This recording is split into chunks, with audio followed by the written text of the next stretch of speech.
name is Judy Newman. I'm the manager of the Townsville Maritime Museum. We're located here in Palmer Street, just past the restaurant strip, in what I think is one of the best parts of town because we're right on the banks of Ross Creek looking out into the channel. We came here in the early 1990s when they moved what was the Harbour Masters building from down at a berth at the port down here, and that is now what we call the Port Building, which is a centrepiece of the buildings that we have here.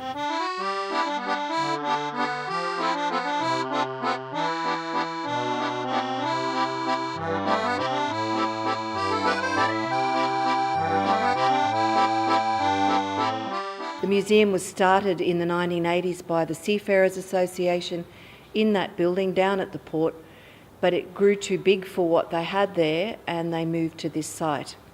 The Seafarers stayed as part of the management of the museum for a long time, but we're run now by the Townsville Maritime Historical Society. It's a vibrant community and we love where we are, where we're located, because of our links to this maritime location. We have lots of displays here. My favourite ones are the Women in War and the Bay Rock Lighthouse, because it's the story of the last lighthouse keeper at Bay Rock, which was in Cleveland Bay. My name is Mick Lawson. I'm a grandson of John Lawson, who was the last lighthouse keeper of the Bay Rock Lighthouse. My grandfather was tragically taken on the 8th of March 1920 following a visit to Townsville to see the government medical officer to have treatment from a bullet wound in the lung that he'd received during World War I. On the way back to the lighthouse on the evening of the 8th of March 1920, their small boat capsized in a storm.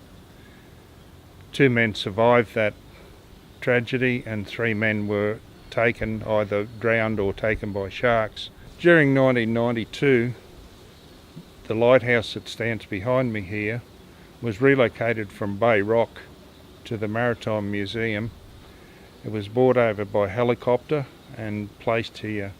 It was replaced on the Bay Rock by a electronic light. While we are about history, we're also about the future, and there's lots of exciting things happening in terms of our Maritime Museum. We have a very active wooden boat group.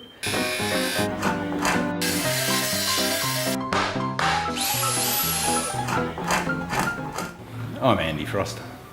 I'm a member of the Wooden Boat Association. We're about 8 or 10 members. And recently, in the last couple of years, we've formed a link with the Maritime Museum, and we've started boat building activities here in the museum. And we had a workshop where members made a pair of oars each, and now we're tackling some boat building in the reel, and we're building a small pram.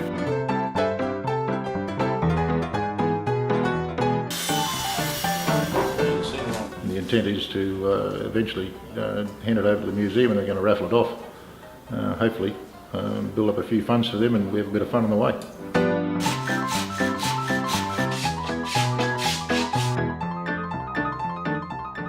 Tony Manning is my name. I'm the president of the Townsville Maritime Museum. I've been involved with the museum for 15 years. The museum is quite unique. We preserve all sorts of artefacts with tremendous historical interest, and the Townsville Port Authority has been one of our greatest supporters. The success of the museum is really due to a huge group of very good volunteers. It's a huge community benefit.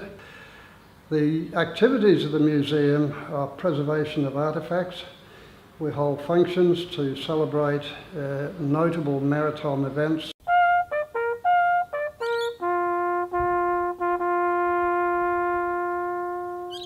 My name's Peter Martin.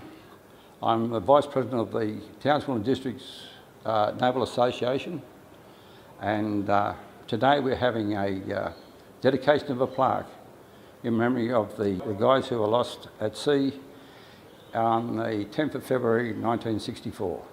When we considered about where we'd like to have this memorial plaque, we had a look around and we just thought that this being the Maritime Museum, there are Navy artefacts in here, and we thought this would be a very appropriate place for such a thing.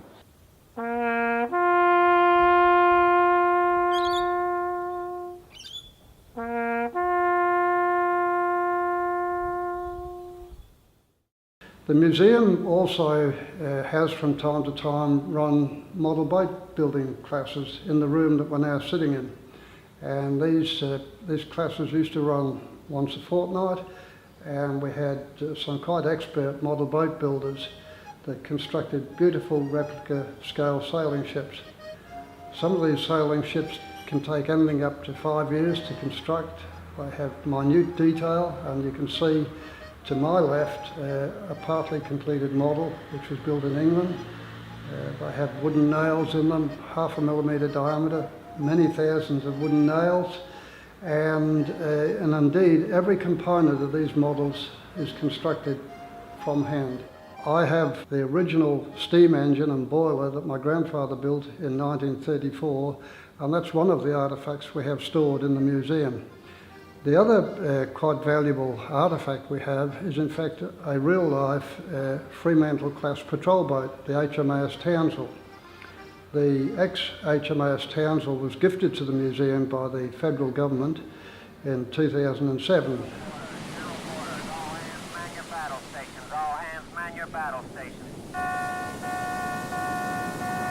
Well, my name's Rod Burgess. I'm the curator of the Maritime Museum, and also like a project manager for the patrol boat.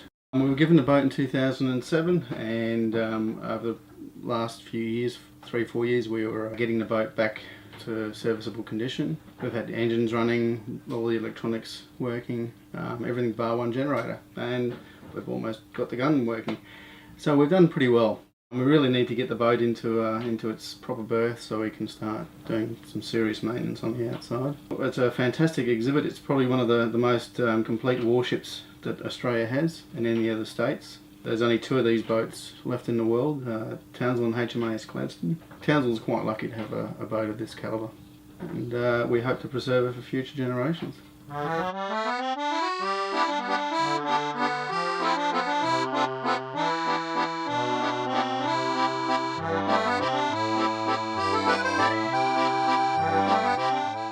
We are very lucky here at the Maritime Museum in that we have a vast treasure trove of archival material. We have been given and have sourced over decades, the pride of which of course is our historical photos and charts. All the vessels that have ever come in of importance, when the Queen visited in 1970 and the Britannia sailed into Cleveland Bay. We have wonderful, wonderful archive material of wartime activity, because as you know, we were a garrison city with 90,000 troops stationed here by 1945. And that meant, of course, huge maritime and aircraft activity. The old Flying Squadron Yacht Club that was just situated down the road here in Palmer Street, which was a hive of activity for recreational purposes on weekends. So we have wonderful photos of these, and of course the industry, which can't be neglected, the sugar industry, the beef and the mining industry, all of which have used the port as primary forms of communication, bringing goods in and out of the North Queensland area.